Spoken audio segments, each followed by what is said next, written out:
Good evening, ladies and gentlemen. Hope everybody is doing well. Thank you so much for being here today. Hey everyone, Good evening, Tiger. What's up, buddy? So The much end for for a joining. doing discount okay. code to I'm doing restreams, okay. upload, and Doggone it. stream. Hold on. Sorry about that. I'm doing okay. How are you doing? Doing well, doing well. So, Yeah. welcome everyone to yet another episode of Stack Collector. And I think we got a good one for you today. Yeah, this is something that is a little outside of our normal wheelhouse, but I think that there's a lot of good information that is going to be able to come from this question. So I think that Tiger and I have put together something that is fun. You should be able to enjoy this. I have put together something that is, you have questions, please do me a favor. Just put question in chat. Let me know that you are um, asking something. Best way to do that is to write in something like capital question, and then we can look at that, catch that. All right, let's see. Let me get into the final setup. Hope everybody's doing well. Thank you so much for being here. We're going to give it just a second. Normally we do our warm up, but we're going to just jump straight into it. Tiger, why don't we talk about the news? Sounds good. All right, in the news it is. What do you got on the radar, bud? Well, we got what's going on with the silver prices, and the, it's broke through the wall. It's been a long time in coming. Last time was around 2011. That didn't hit it during the 2008 spike, but it did during the 2011. And currently, it's broke through again. I've seen it as high as $41 and I think was 60 something cents, but it doesn't seem to show on this chart right here with SD Bullion. The highest I got here is $40.91. Current spot is $40.79, and it seems to be growing faster than gold. Gold has grown; it's at an all-time high, 35. Growing faster than gold, but silver seems to be growing faster because, as you notice, the gold to silver ratio has dropped down to about 87 to 1. So the spike in gold is not nearly as strong as the spike in silver. And obviously, silver is more volatile. You'll have bigger spikes that tend not to last as long until it sets a new floor. As it did back here in the 2000s, you have $5 silver. Then afterwards, you hit 19, 20, 18. Here was a new floor for a short period of time at 20 in the 20s, and we're spiking up again. So basically, what looks like here is a cup and handle formation. The question is, are we going to see another cup and handle, or are we going to see another drop? As you and I were talking about, when it hit $18, it dropped down to 10, almost a half. Here it was at $47, and when it dropped down to its low, it was $14. So plus or minus a half. Um, here's your cup here, your handle formation. Uh, some people are thinking we're going to hit 50. You and I have talked about that it's probably going to have another drop as it's followed and through in the past. There's a lot of variables in this, tariffs, wars, trying to stabilize the economy, how much people are going to believe the strength of the dollar versus the other currencies. We are the sickest, we are the healthiest sick person in the house. So will it drop, or will we have another cup and handle formation maybe in this area where it will then spike up to $50 an ounce? That's something I'm hearing being speculated by people like Peter Schiff and Lynette Zhang, they're expecting to see a cup and handle in this area right about here, and then it spikes up again because the instability of what's going on and the introduction of stablecoin and all that. Uh, Not having the wisdom of Solomon or the omnipotence of God, I don't know what it's going to be. But you and I've talked about it, possibly just repeating history. So, what do you think? It's nice to see silver up high. The problem with silver being high is that it tells you a good indication of where we are at with our economy. So, again, it's kind of that hit or miss thing. I see good in it, I see bad in it, but I think now's a good time if you're going to hold. Now's a good time to hold. I don't know that I would be recommending buying right now. A lot of people are on the frenzy to buy. A lot of people are selling. I don't know that I would. I don't know that I would buy right now. I'm not, but that doesn't mean you shouldn't. It's totally up to y'all. But I think we're seeing some. I think we're seeing some good things. Ultimately, I expect it to drop. I think we're going to see a repeat of 2010 to 2014. But that's me. I don't know what the analysts say, but I just see a repeat. Same general climate economically, and we'll see. We'll see what happens. But if you look at what's going on over here, there really wasn't that much of a spike of anything except for way back in the past with the Hunt brothers.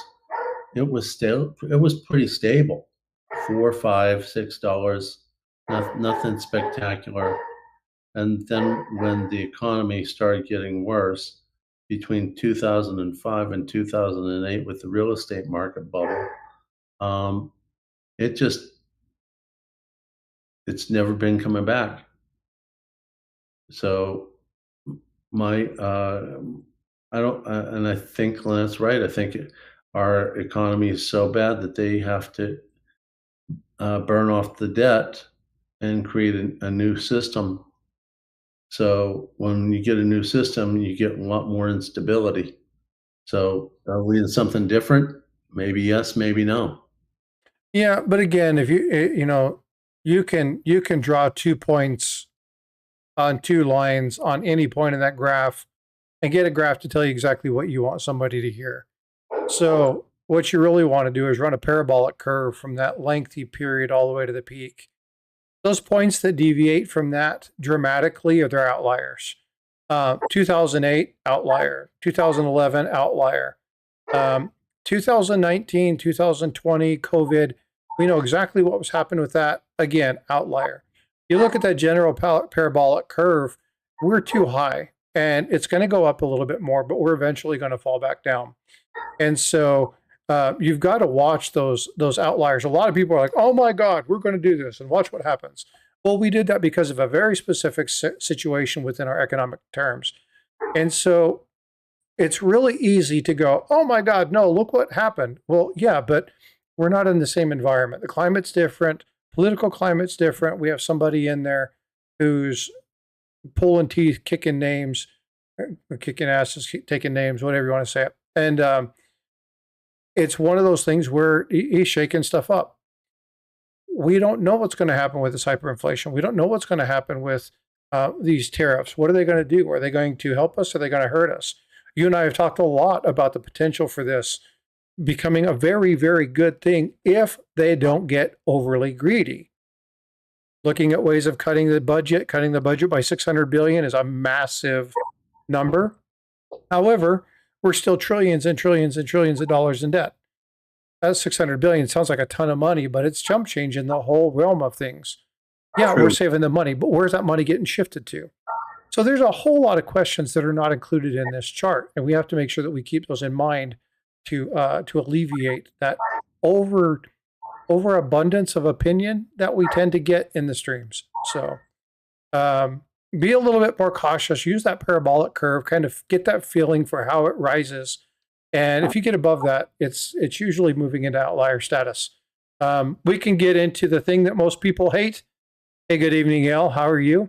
And that is math, where we talk about standard deviations and deviations from the norm. But if you want to get into some really geeky crap, I can bring some people up and we can talk that Greek geeky crap. But Yeah, a I'm lot of not a people financial expert, so I don't a lot play of that people game.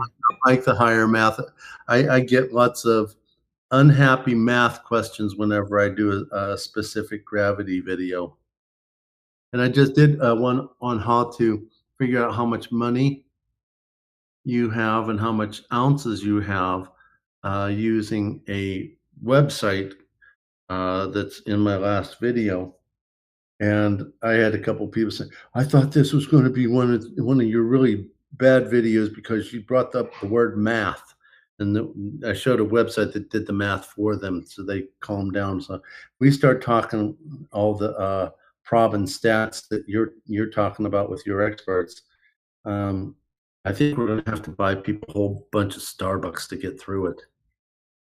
Well, but here's the thing, right? This is where you get people who are good at finance that are good teachers. Yeah. Anybody talks math and is like Bueller, Bueller, Bueller. Nobody's going to want to listen to that crap. So we want to make sure that we are engaging in good, useful conversation, right? Get people who are dynamic, people who could talk about it, and people like my math professor who said, "Yo, bro, I got you. We talked. I teach you math, right?" And he broke it down for me, and I was like, "Oh my god, I get it." So we find the right people to do that, then people will be able to do that. And that's establishing good connections. And that's what we are all about. So we want to make sure that we bring you the best information, that we do so in a way that's conducive to learning, but we try to make it fun as well. So, all right, with that being said, we have a very interesting topic of the day. Now, the topic of today comes to us from somebody who actually follows Tiger. I know somebody follows Tiger. What the hell?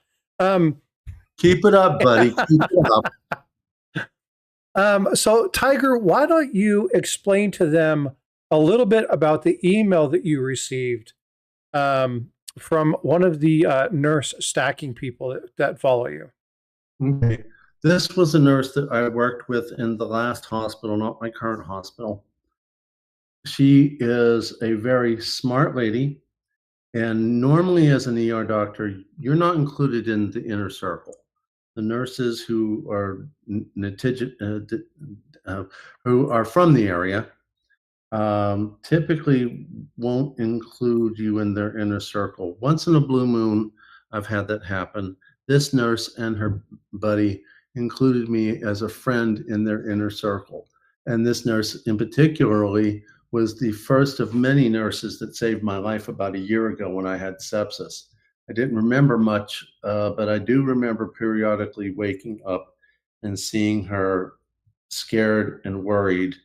Uh, to make sure I was doing okay. She would do that about a lot of her patients, but me a little bit more because I was part of the inner circle in her realm. So kudos to her. We're not going to mention her real name. So I have labeled her as RN Stacker. So if you want to refer to her in this chat, please refer to her as RN Stacker. Her question to me is, what's your opinion on precious metals? Do you own any? They are much more interesting and beautiful to look at, in my opinion. Well, outside of the Hold on, diamonds, Tiger. Read that again. what's your opinion on precious gemstones? Okay, Do you you, said precious metals. sorry, uh, I apologize. It's What, okay. I wanted to make sure everybody heard that correctly. okay, Yeah, so what, her question was, hey, what about stacking gems? That's basically what it boils down to. So let's start off by talking about what we do, right? Stacking, collecting, numismatics. What is the premise for that? So, Tiger, why do we stack? You just talked about the nurse, your okay, personal SHTF. yeah. Why don't you talk to people about why you stack? Well, I stack because, well, for me, it was an issue about preserving wealth, and that my attempts with stock markets and then later crypto, I had losses, usually more in the stock market. And then I started waking up about precious metals because of some of the lessons that was taught to me by my grandfather while I was still young, and then went from there. And then I got into buying from online and from my local pawn shop. And at that time, I noticed that what the prices were, and I was losing anywhere from 13 to 30%, mainly because my first purchase was with American Hartford Gold, and they'll rob you blind. But then I found other places where I could buy smarter. And currently, I'm now, because of spot prices going up for both metals, I'm at a 44% gain as to when you average them all out. So for me, it was about preserving the wealth for an upcoming SHTF. And then I hit sepsis plus or minus a year ago and had no income for about 2 months, of which I sold my silver to make ends meet. I call that a personal SHTF. And then it was something that I learned, you know, is was a good choice. Now, for me, because the volatility of silver, if I sold my silver, I had a potential chance to buy it back plus or minus about the same price that I sold it for, and that frequently did happen. Uh, so I would rather sell silver in today's market with the volatility of silver than well about gold because you might not ever see those prices again.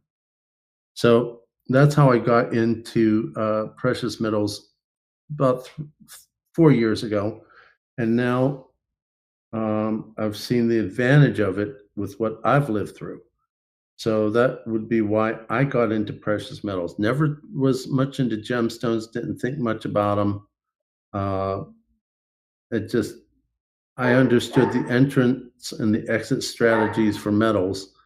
Outside of buying gemstones, which is the entrance, I didn't know where an exit strategy was, nor was I really that interested.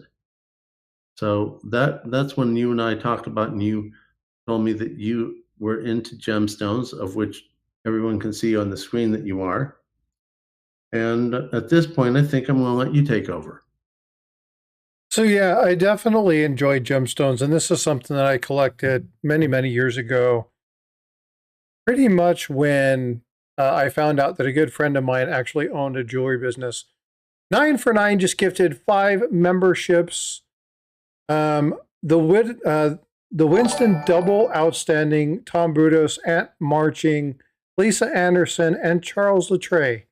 Please say thank you very much to 949 for that gifted membership. That's awesome. Thanks so much. What's up, Otis? Hope you're doing well. Thank you all for coming in. So, I collected gemstones prior to my daughter being born. And again, we're talking 20, 25 years or so ago.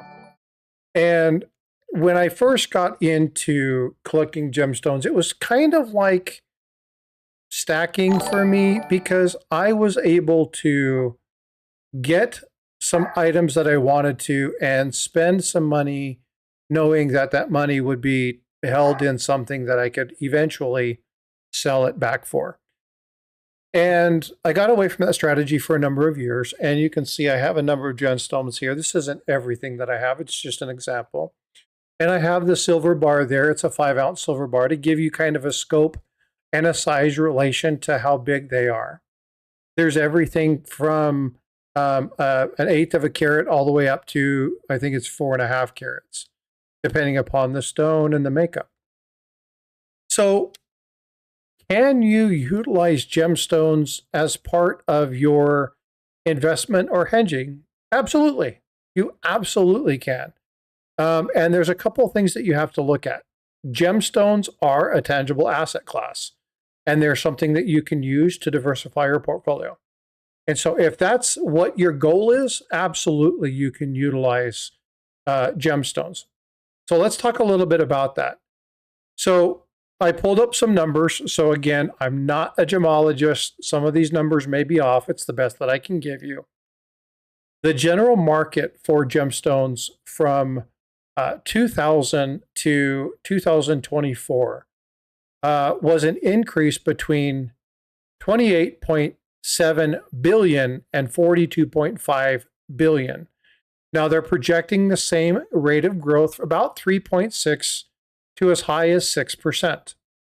Okay, that sounds pretty good. If you're playing the stock market and you're looking for that, your investment portfolio person might say something like you want to aim for 5 to 8%. Okay, well, based off of the market that I found between that time frame, it's a little under where your higher numbers are, but you're sitting right around that 5%. So from an industry standpoint, you're not doing too bad. Now, if you're comparing this to maybe personal growth inside um, a Roth IRA or an IRA account or something like that, your 401k, or maybe you got 11.5% because the market's been really good for the stock the last 7 or 8 years. Maybe your rate of return isn't as high. So is it the only thing that you should invest in or only thing you should collect in? No. Again, for it to be a part of your asset class or to be a part of your diversification, it's fine, not a problem. But just like with stacking, that's not the only thing you want to do. Just like with collecting coins, it's not the only thing that you want to do. I'll explain. So JR and Kim are like, I won't do this because you have to worry about things like your exit strategy. I'll explain something that's very important with exit strategy here in just a minute. One of the things that Kim mentioned in chat was that you have to worry about lab created. Okay, well, guess what? We have to worry about counterfeits in this hobby. Oh, guess what? We have to worry about counterfeit gold, counterfeit silver. They have tungsten that they use in place of gold. They use copper in place of silver. They might use steel. So what's the difference there? The difference is that the lab-created stones are virtually impossible to tell unless you have the right machines. What does that mean? It means you have to do the same damn thing you do when you do coins or you do silver and gold. You have to have a trusted source and you have to test it and test frequently. The strategy is no different than stacking or collecting gold, silver, numismatics, semi-numismatics, or exonumia. It isn't any different. The strategies remain the same. Number one, know about them. Know what they are. Know where they come from. Get engaged in the community. Surround yourself with people who are knowledgeable about the item. Right? I mean, does that sound familiar? Because that's everything that I preach. That's what I did with gemstones. I'm like, how in the world do I answer this question I know nothing about? And that's when I found out you know about gemstones. So it became a really perfect topic for Stack Collector. I didn't know. I asked. Thought Frosty might know someone. I didn't know that someone was himself, and that we could tell RN Stacker, what is good information about gemstones. I didn't know. Went to someone who did. So with whatever you are wanting answers for that you can't find yourself, speak up. You may accidentally be talking to an expert. Yeah, and again, folks, it doesn't matter. Now, I understand why people are concerned about it. There's a lot of negative hype towards lab-created gems, and if you're not careful, just like with counterfeit Carson City, it doesn't matter if it's a gold piece or if it's silver. It doesn't matter if it's an Engelhard bar or Pamp Swiss, right? Maybe it's Geiger. There are fake bars everywhere. Doesn't matter. So in anything that you collect, anything that you do that revolves around spending money to maintain or possess an asset for either wealth or diversification, you've got to do your due diligence. You've got to have a strategy. That's collecting money 101. Period. End of story. So it's really easy to poo-poo things that people don't understand, or, oh my God, there's so many problems with it.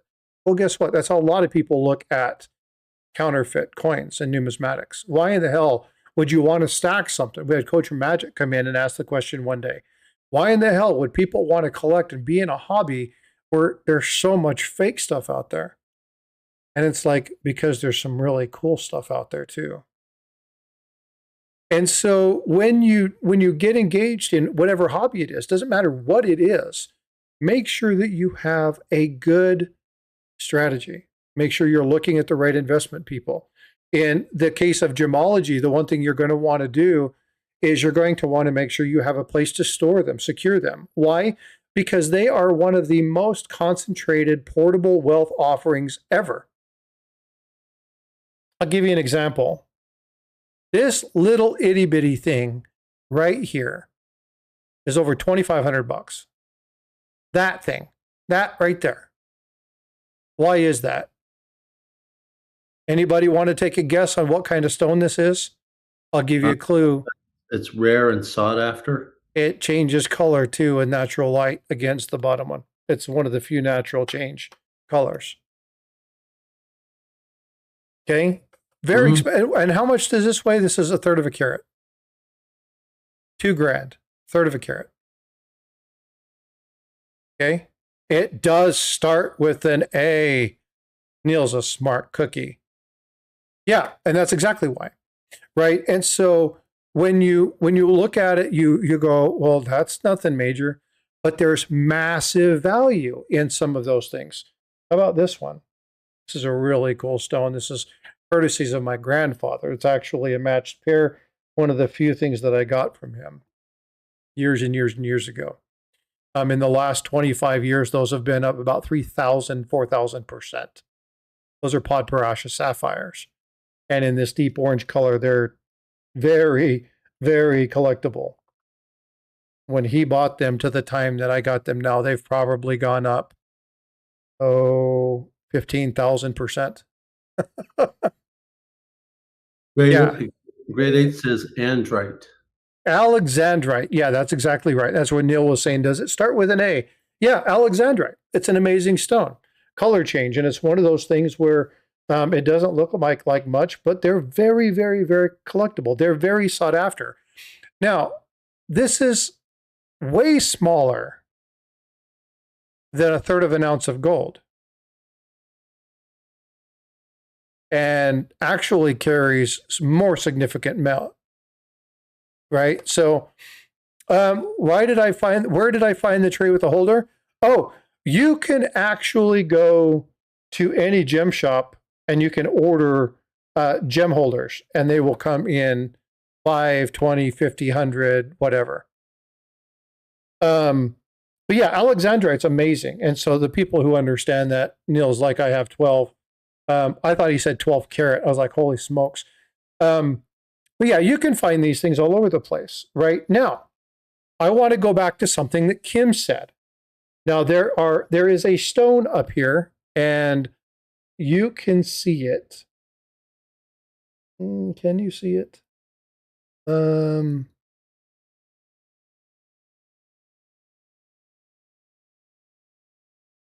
There is a stone there that you can see.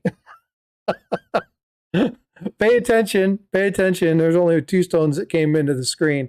That I was very, very, very sad about, to find out that these were actually, in fact, lab created. I didn't spend way too much money on them, but I did spend enough that when I found out that they were lab created, they're cabochons and they're rubies. And the cabochon is it's not faceted, it's not cut. But they're blood ruby. They're so deep and absolutely fabulous. And you look through them, and they were inclusion free, and I just had no idea. Well, and for this particular pair that was going to go into earrings, I probably spent twice as much as I should have. Well, where's the problem? Is it because I bought it from somebody who ripped me off, or was it because I didn't do the research ahead of time and actually find out what it was I should have been doing when I was trying to buy that coin or that gemstone?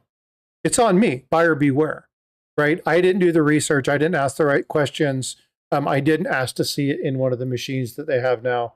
And when I went to get them fitted, The guy was like, well, I can get you a real set. You don't have to use these lab ones. And I was like, lab? And he's like, oh, sorry about that. So you do have to worry about it being counterfeit, and because they are an extremely concentrated store of wealth. The other thing is we talk about the hedge against market volatility. Sometimes they go up, sometimes they go down. There are certain classifications of stones, like the beryls. The beryls in the last few years have kind of fallen off. Now there are other types of beryls that are higher because they're rarity and stuff, but they ebb and flow, just like everything. There's some collectible silver that people paid up for, and now it's barely worth over spot. It happens. And this happens wherever you're at. So you have to worry about things like the appreciation and what's your return on this. They're always going to be there. But like I said, when you're talking about 2003 up to 2023, the rate of return on most gemstones related to rubies, sapphires. Now I'm talking about quality stuff, rubies, sapphires, emeralds, and diamonds, both white and colored, is anywhere between 10 and 28% appreciation. So there's definitely been a massive increase in the amount of money that these things are worth. So again, you have to concern yourself with those things and find out what's going on and what historically has been really good, solid, stable. And your cut and your quality matter. Now, I'll show you something really cool. Most of these I bought. I don't know if you can see this, but these stones right here, they all run in a line, all look exactly the same. And that's because I actually found the crystal form of that, and it's amethyst and citrine. They call it ametrine. And it was about a 3.5-inch to 4-inch crystalline piece. And I had a good buddy of mine while I was going to college, and I told him that you're looking at learning at cutting and doing stuff like that. Why don't I give you this piece and you can cut me diamond cuts, and he was practicing. So there were supposed to be 12. I ended up with 10.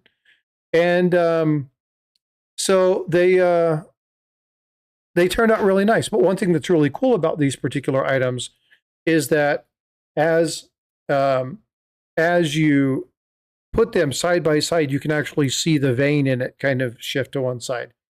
That was just a cool thing. I just happened to find it. We were out looking at stuff and I come across it.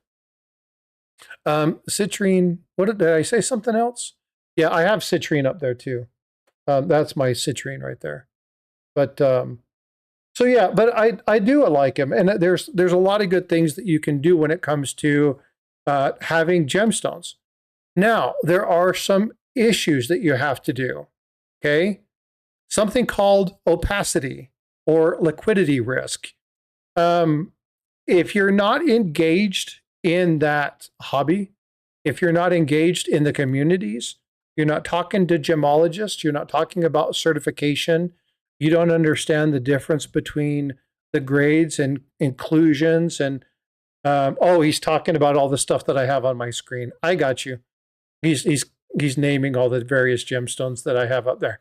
I was like, what are you doing? I get it now. I'm tracking, Neil. You do have to worry about things like, liquidity. But if you are in a good community like the one that we have here, I know that if I need to sell silver and gold, I know a number of people that I can go to. Boom, boom, boom.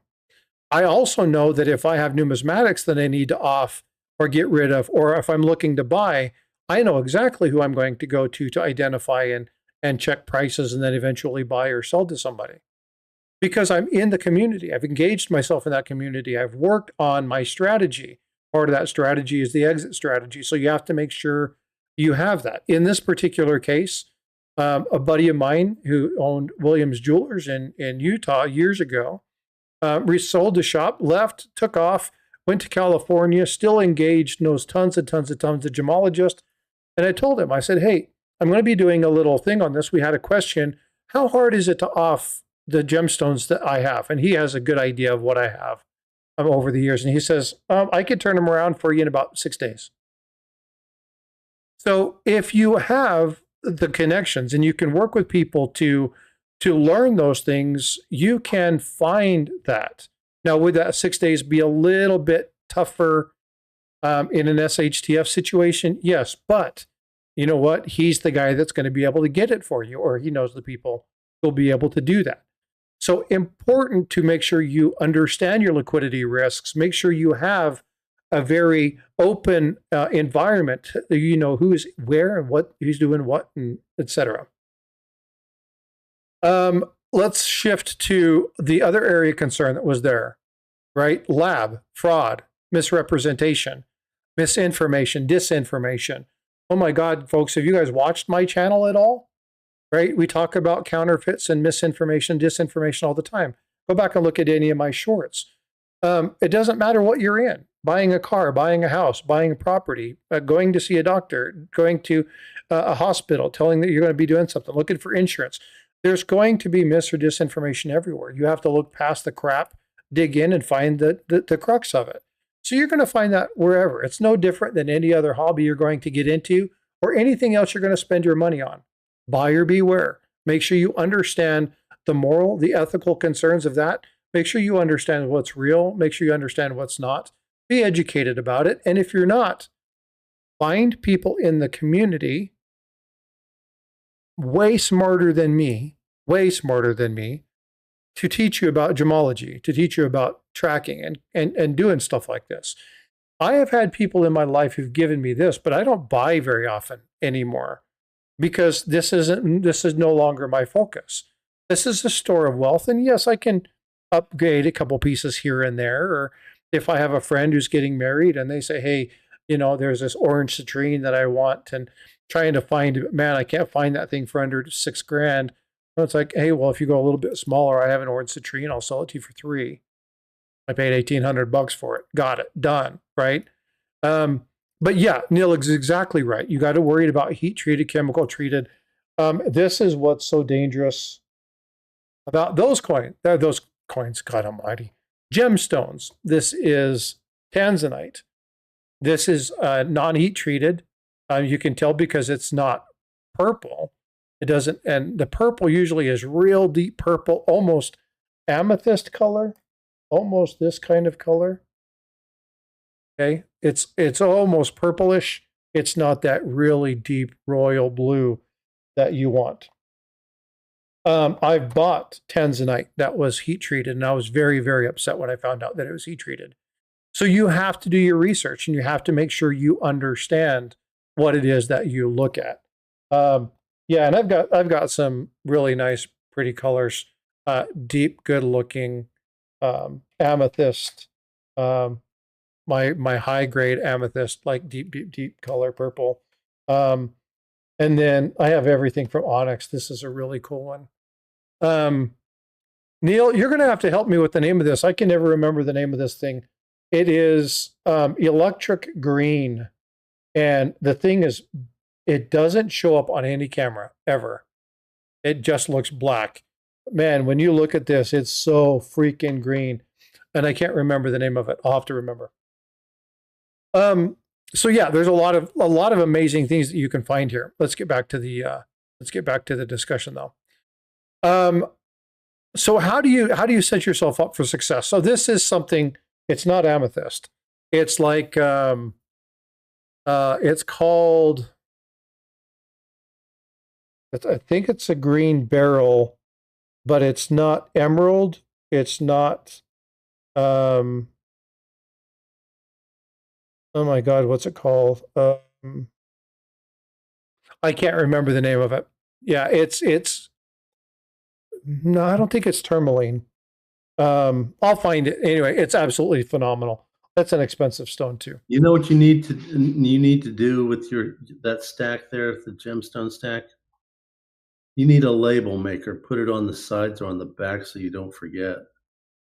Well, but part of the fun of looking at them is remembering what the hell it is. Yeah, because you could have a cheat on the back, so if you forgot, you could refresh your memory quickly. OC Stacker says that Space Miner's really good with this topic. You know, we have a number of people are. Kevin Rose is very good. No, tanzanite is purple. Not green. Um, no, it's not peridot. Peridot is this. That's August. Um, I will remember, but it's almost chemical green. It's the weirdest color, but I'll remember. Again, I think it's part of the beryl family, but I'll find out in just a minute. So what I wanted to do is I reached out and I said, "Hey, uh, if I was to ask a question or if I were to be asked a question and I were to hold on just a sec, let me just get the email and I'll just read you the damn thing." We had a question come across. If I were to answer this with a very simple subjective frame of reference, what would you use? And they said, oh, the 4 C's: carat, color, clarity, and cut. These are the items. And so he explained this: carat weight. So carat weight measures the stone's weight. This is not 14 carats put on a burlap string, okay? That's not what they mean by 14 carat necklace. Guys, pay attention. Your wife doesn't want a bag of carrots around her neck. Okay, so when we're talking about that, again, it's not necessarily its size. You can have a half a carat that looks bigger than a full carat stone. Okay, but the things that matter is, cut and depth and things like that. They all play into that. But the big one is carat weight. The larger stones are more rare. So anything that get above a fifth a gram, you can start actually, becoming equivalent prices. And then again, as you go up, you'll see the rarity increase and you get into the really big stones, Hope Diamond, that kind of stuff, where they just become basically priceless. Color is something that's often overlooked. A lot of people hear things like I2 and they're like, no, it has nothing to do with Apple, right? It's not an I anything. I2 is included, and then there's grades and scales. Familiarize yourself with the grading curve. Understand what it is, just like you would understand MS63, MS64, BU, AU. You have different color scales. Make sure you understand what the scales are for your clarity. You're also going to want to look at that color. And color becomes one of the biggest issues, and Neil hit on this just a moment ago. Color, you have to worry about being heat treated. Now, there are certain things that you can do to detect heat treating. There are machines that will actually turn your thing blue versus green versus orange, depending upon how much alteration has been done to it. I don't know the science behind it. I can't tell you how it works. If you want to know more about it, let us know, and we can get people who can actually show you that stuff. I like watching, who's the New York gold stacker dude who has the jewelry business, paired with Mr. Beast. See you later, bad idea. Thanks for coming in. The only New Yorker I know is Big Apple, but I don't think he. No. This guy is, God, I can see him. He's always hiding gold in the streets of New York. Always talking about this. New York stacks. There you go. Yeah, tracks stack. He tracks New York. There you go. Great Scott and OC got it. He's always talking about that. And he's actually shown a couple videos where they actually show you the lab quality and they'll take you into different gem shops. And you want to talk about building a relationship. That's a good place to build a relationship. What's up, Stuart? Good to see you. What's up, THS? The last one is, again, we have different ones here. Air, trillion, oval. I love the trillion cut. This is one of my favorite stones. It's not worth a ton of money. But man, you take that inside, it looks kind of a pinkish color. You take that outside and that turns into the most beautiful green. Absolutely phenomenal. But cut matters, and because people have different ideas and different styles and different belief methods for, what's a good stone, what makes a good cut. And then, of course, when you're talking about the emerald, you're talking about the emerald cut, not necessarily the stone, because the stone emerald can be cut into a bunch of different ideas or a bunch of different methods. So Again, when you're looking at the four C's, carat weight obviously is the easiest one to determine. Color is the second most, then the quality of the clarity, and then you want to look at the cut. So when you have all of those items in a gemstone, you have a good piece. And so these are the things that you want to walk out of a jewelry store or from a gem shop or whatever, making sure you fully understand those four elements, and then you'll be good to go. The last part, which is something that happens with ancient coins. How many of you, yeah, so you're doing pretty good. You're naming most of the stones that I have, Neil. Clearly somebody who follows those. Who knows the word provenance? What does provenance mean, Tiger? I don't hear that word that often. I remember hearing it in older movies. Do we have anybody who collects ancient Egyptian artifacts or ancient Chinese artifacts or maybe, I don't know, Greek or Roman coins? Long Live Coins does, but I don't think I've seen him in the chat. So provenance means this is the documented history, the geographic origin of the gemstone. So Great Scott says origin, that's right. But it's also the history of the stone, where it's gone from, whether it's Burmese, whether it's Muzo, whether it's Colombian emeralds, and we're talking about the Muzo, if you're talking about the Burmese, rubies. Again, whatever it is, in Tanzanite, it was D9 or D4.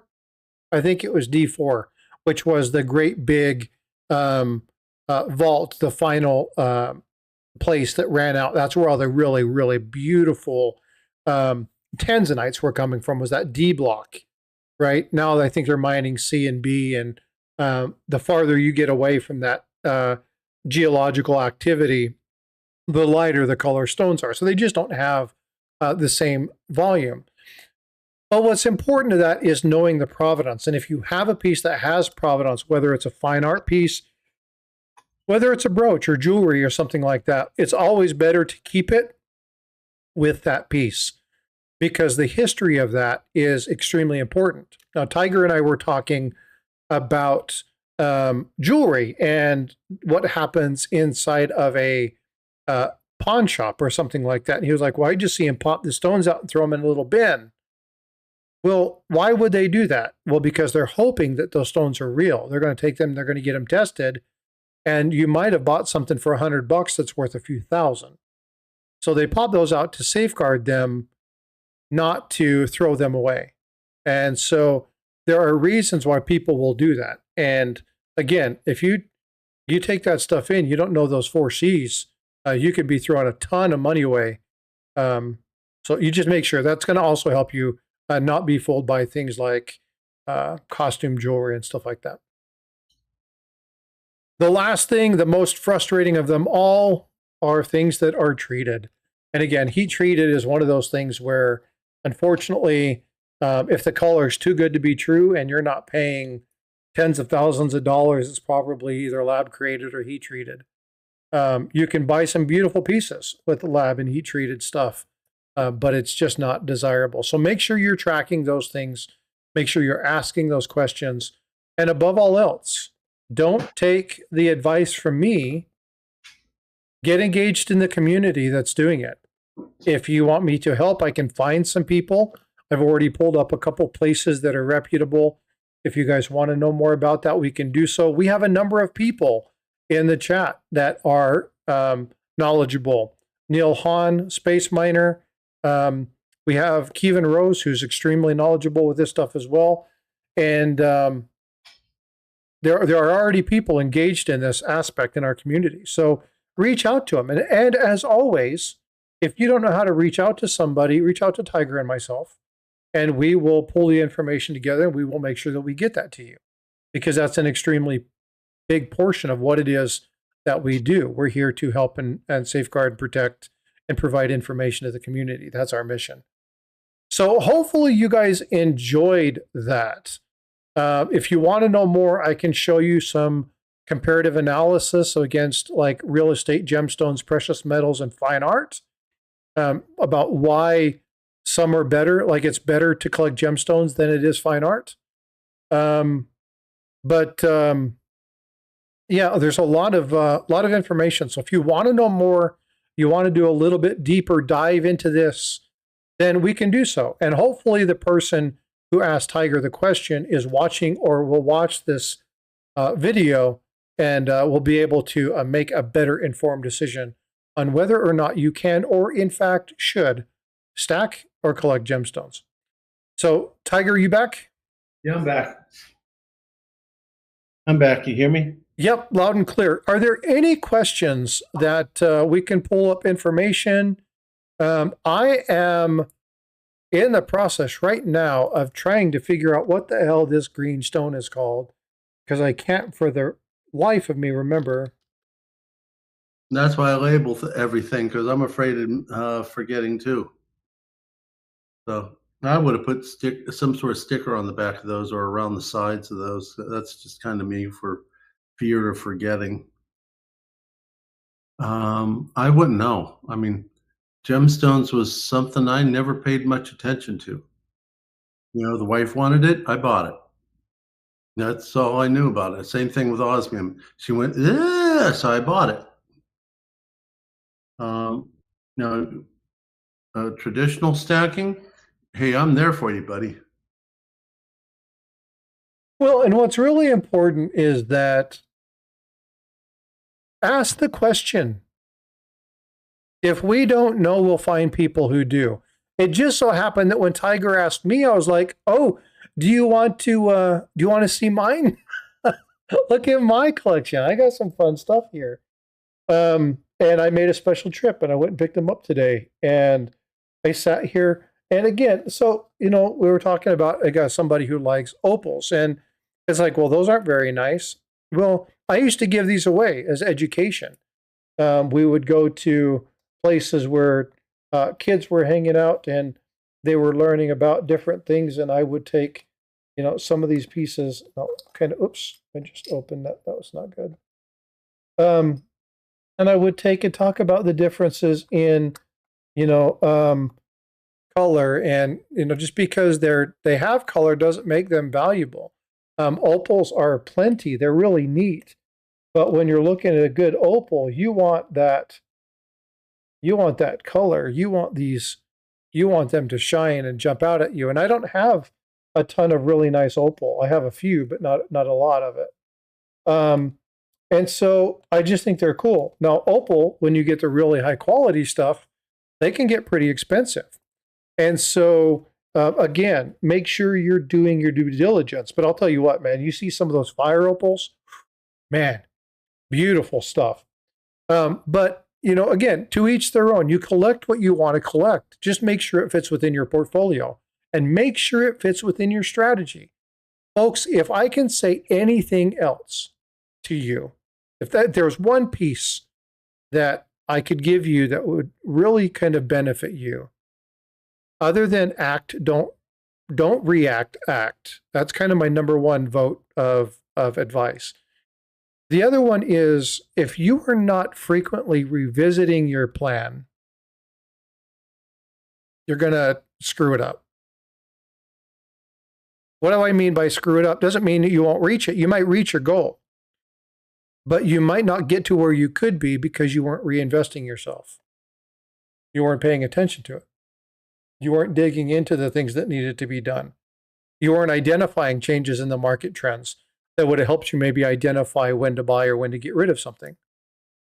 Constantly look at your positions, whether it be in your money market, whether it be in your retirement, whether it be in your stacking, collecting, whatever it is. Understand what your money is doing for you and revisit it.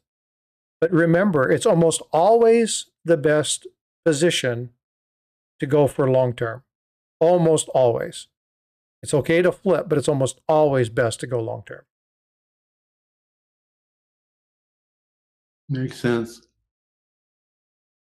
I do that a lot with my. Well, you see me do it. You see me do things as simple as labeling everything I bought all the way up to running my spreadsheet. And that's how come I'm pretty knowledgeable of my stack, not because I go in and look at it, which I don't, because I, like you, have it spread to a few different places. But where it is all collected is on my spreadsheet. And even though I'm human and I'm sure that I've made a few errors along the way and it might not be 100% accurate, I've got a pretty darn good idea of what I got. So know what you got, know where you're headed. You'll probably, no matter what you're stacking, you'll probably change your opinion as time goes on. Just like I was straight stacking until I got bored buying the same thing over and over again, then I slid into collecting. Now I'm not so much interested in collecting ever since a year ago when I had the SHTF. I've become more and more of a stacker again, and the collector in me and the stacker in me sometimes have a war beside my head. But for me, it's all about what can I leave my wife and how can I get her to not get taken advantage of. So that's a big component for me and why it's made me move harder towards boring stacking. And boring because it's not pretty enough, but important because when God calls me home, she doesn't have the knowledge I have. I want her to have something that's not going to leave her sit out in the dust. Now, I can probably venture forth and make a good solid guess and have a good chance of being right. If she saw that stack right there of those gemstones, she's going to be on me to start collecting those too because they're shiny, they're pretty, the girly thing in her. But Um, well, but again, we have, I mean, even in this hobby, we have people that collect the shiny, pretty stuff, right? And you have to collect, if you're doing it to collect what you want. But the important thing is the question here is, do you invest in them? If you're going to look at this as an investment, yeah, it needs to be something that you're going to enjoy. Remember, ultimately, this is a hobby first, but if you're utilizing it for wealth preservation, you need to stop looking at whether or not it's pretty and you need to see, does it meet the functional requirements? Does it have what I need? It's the same thing when we're looking at coins and we're grading coins, right? Does it have the grade that I want? Does it have the items? What am I looking at? Does it meet the criteria? Is it genuine? Have I verified with information to actually look at some of these items? And if the answer is yes, and you're good with that, and you're comfortable, make that investment. Mhm. But again, you have to ask your question. Investing because it's pretty is a bad idea. Exactly. Yeah, it's why there's so many divorces. That's Um, that's why you have to have what are you more willing to part with? For instance, your Engelhart bar, I will part with that faster than I will ever part with a Nikolai Tesla coin. That'll be up on the chopping block if I have another SHTF. The Tesla coins will be amongst the last. Would I part with them? If I had to pay bills and that's all I had left, yeah, they're going. T-Bird Stacking, member for 8 months. Thank you so much, buddy. I appreciate you. Chad Brockman, Frosty, my brother's friend, had the rights on a Himalayan tourmaline mine in San Diego between 94 and 99. I've had several specimens faceted by David Burton of the Burton Gems and Opals. That is cool.